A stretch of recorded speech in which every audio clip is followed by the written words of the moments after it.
DA নিয়ে আবারও খুব গুরুত্বপূর্ণ আপডেট। তো ভিডিওটি ১ সেকেন্ডের জন্য স্কিপ করবেন না, পুরোটা দেখবেন। আর আপনি যদি আমাদের চ্যানেলের নতুন দর্শক হয়ে থাকেন এবং চ্যানেলকে সাবস্ক্রাইব না করে থাকেন, তো অবশ্যই চ্যানেলকে সাবস্ক্রাইব করবেন এবং আমাদের পাশে থাকবেন। তো ভিডিওটি শুরু করা যাক। ডিএ মামলার পরবর্তী শুনানি কবে? সামনে লেটেস্ট আপডেট। ২ বছর পেরিয়েছে, তারও বেশি সময় ধরে সুপ্রিম কোর্টে ঝুলে রয়েছে বাংলার সরকারি কর্মীদের মহার্ঘ ভাতা মামলা। এখনো ঝুলেই রয়েছে। মোট ১৪ বার ডিএ মামলার শুনানি পেছিয়েছে সুপ্রিম কোর্টে। এই আবহে অপেক্ষা করতে করতে হাঁপিয়ে গেছেন আন্দোলনকারীরা। সুপ্রিম কোর্টে যে ডিএ মামলার শুনানি চলছে তা পঞ্চম বেতন কমিশনের আওতায় বকেয়া ডিএ মামলা। বর্তমানে ষষ্ঠ পে কমিশনের আওতায় ১৪% হারে মহার্ঘ ভাতা পাচ্ছেন এই রাজ্যের সরকারি কর্মীরা।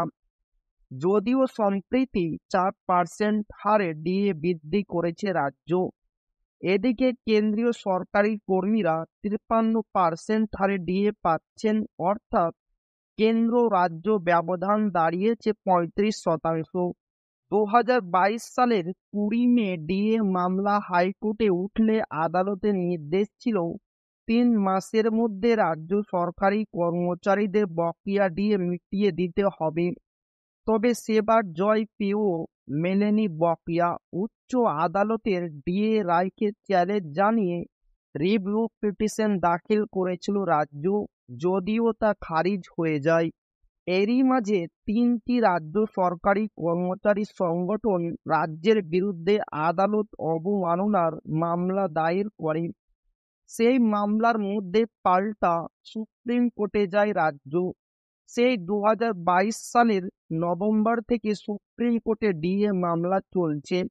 বর্তমানে ২০২৪ সাল। হাইকোর্টে ডিএ মামলাকারীরা জয় পেয়েছিল। গত ২০২২ সালের ২০ মে হাইকোর্ট নির্দেশ দিয়েছিল যে ৩ মাসের মধ্যে রাজ্য সরকারি কর্মচারীদের বকেয়া ডিএ মিটিয়ে দিতে হবে। এরপরই রাজ্য সরকার স্পেশাল লিভ পিটিশন দায়ের করে। সেই প্রেক্ষিতেই মামলা শুরু হয়। তারপর থেকে আরও একাধিকবার সুপ্রিম কোর্টে ডিএ মামলা আদালতে উঠলেও বারে বারে শুনানি পিছিয়ে গিয়েছে। এই আবহে বিরোধীরা রাজ্য সরকারকে ক্রমশ চাপ দিয়েছে। শেষবার ২০২৫ সালের ৭ই জানুয়ারি ডিএ মামলা শুনানির জন্য উঠে সুপ্রিম কোর্টে। সেদিন সুপ্রিম কোর্টের ২ বিচারপতির ডিভিশন বেঞ্চ জানায়, আইনজীবীদের কথা শোনার সময় আদালত সিদ্ধান্ত নিয়েছে যে আরজি মতো ২০২৫ সালের ২৫শে মার্চ মামলাটি নথিভুক্ত করা হয়েছে। এবার এই দিনে ডিএ মামলার শুনানি আদৌ হবে কিনা সেটাই দেখার। তো এই ছিল ডিএ নিয়ে খুব গুরুত্বপূর্ণ আপডেট যা আপনাদের মাঝে শেয়ার করলাম। তো ভিডিওটি ভালো লাগলে অবশ্যই আপনার বন্ধুদের শেয়ার করবেন যাতে তাদেরও উপকার হয়।